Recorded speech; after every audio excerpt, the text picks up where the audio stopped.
The word jihad is mentioned in the Quran about 41 times.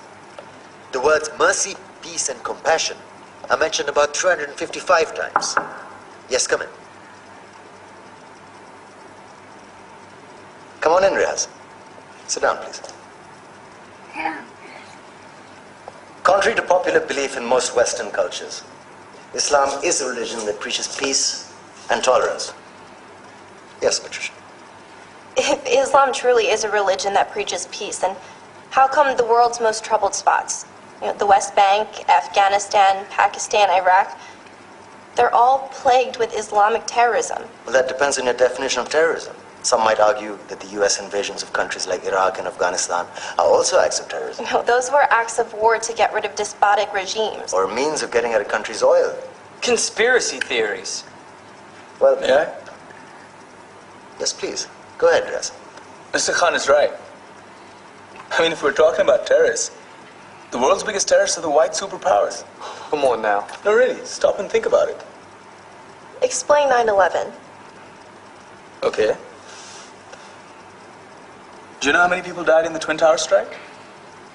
Around 3,000. And do you have any idea how many people died in the bombing of Afghanistan? Take a wild guess. More than 15,000 people died. And that's just conservative figures. About 50,000 tons of explosives were dropped on innocent civilians. Men, women, children. Yeah, but that was because of the Taliban. Now that you brought it up, did you know that the Taliban was a creation of the CIA to fight the Russians? Whatever. They were still harboring terrorists. Yeah, right. Terrorists that were never found. Just like the weapons of mass destruction that were never found in Iraq. Do you want to get into the death toll in Iraq? 500,000 civilians and counting.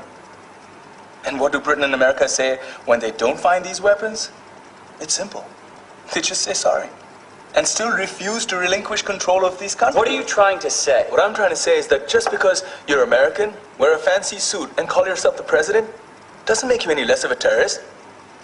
I'm saying that if you don't stop meddling in other people's countries, you will face a backlash. If Muslims like you feel that way, then why don't you get out of our country? We will. As soon as you promise to leave ours.